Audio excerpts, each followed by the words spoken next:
if the results of the runoff follow this kind of percentage, you will become the next mayor of Fairfield. What are some issues that you see coming up in the next couple of years? And let's forget multiple terms and all that. But what do you want to hit the ground running to sort of look at out of the gate? Yep. And what you said is exactly what I prioritized. I prioritized issues that we can address right away, not expecting necessarily I'll be around, in that role long term. So wanted to address a certain number of them that need to be addressed soon. The easy ones are, fixing up our roads, kind of obvious if you've driven around the town. And that's it's in a way it's coming naturally. I add that I want to see the city double down on our complete streets policy. I brought this to City Council in 2015. The idea is that the roadway includes not just a lane for the vehicles, but some sort of thought to the cyclists, pedestrians, and disabled people. So you need sidewalks. You need to make them. You need the curb cuts so people can come up on a wheelchair and all that. And it's something the city's kind of been chipping away at. But what I like to see is the city double down and say we're going to add sidewalk or repair sidewalk every year, not just streets, but thinking about the other type of travelers.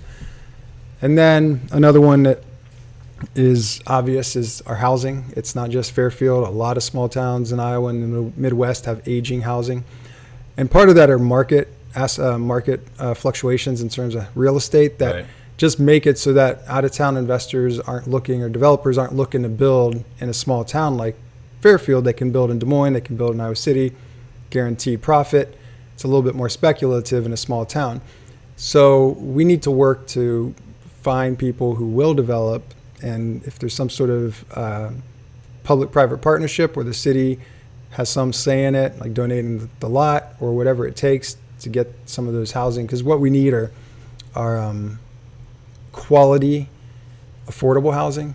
We have a lot of aging rentals, and we do have a rental inspection process, but somehow some of the landlords have kind of figured out how to game the system. And so I've heard of some of these conditions that are just unacceptable. They're unsafe.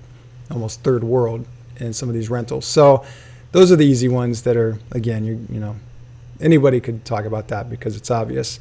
Some of the things that have been a little more hidden are the extreme poverty that we are seeing more of in Fairfield.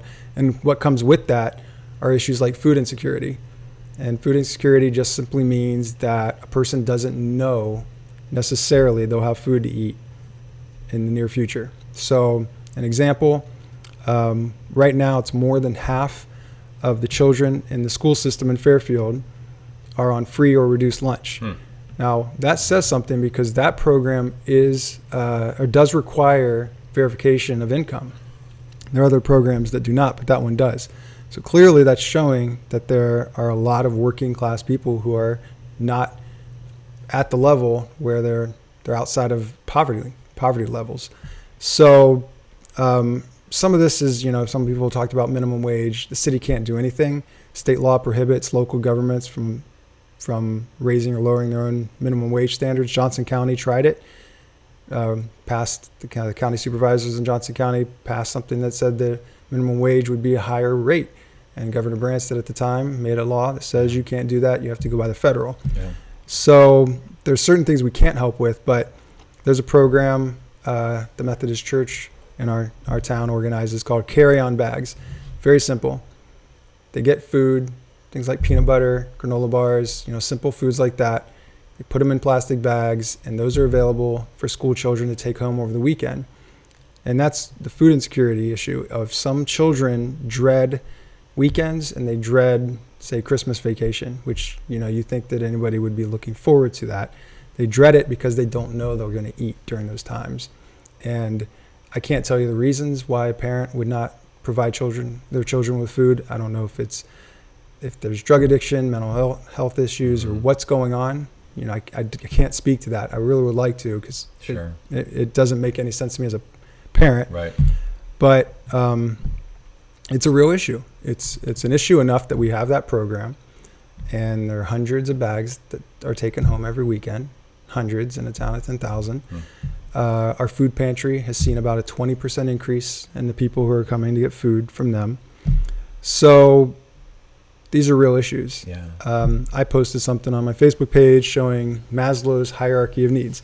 Right. And the basic ones are food and shelter and safety. And so if there are members in our community who don't have those needs met, can the community in general call itself prosperous? And I say no. I say we have to help the people who are struggling to get their basic needs met if we're going to call ourselves a compassionate and caring community. Do you know the breakdown of that? You may not, but we sort of talked about this divided community where you kind of have the town side and then the people associated with the movement. Do you know, is it the poverty kind of equal between the two? Is it sort of lean more one way than the other? I think it's equal. And again, I don't know all the reasons behind the food insecurity issue, but I was introduced to the idea by the county health office. This was back when I was helping with our Blue Zones initiative, the Health and Wellness Initiative. And I didn't know what food insecurity meant, and they had to tell me. And then they showed me statistics, and I couldn't believe it. I just couldn't believe that that was our world. I naively assumed that everyone was doing okay. Now I understand food insecurity is becoming more common in seniors. So a senior who has a very fixed income and medical expenses may have to decide between the drugs they need and a meal.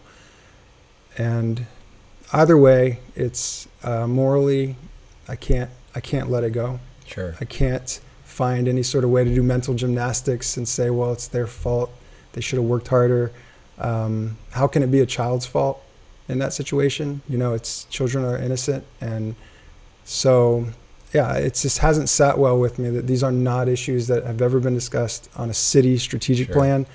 We did talk about in the strategic plan, let's make ourselves a caring community, but it was all about volunteering, right. Which is, I love volunteering, and we have a lot of great volunteers, and we have also a lot of great donors.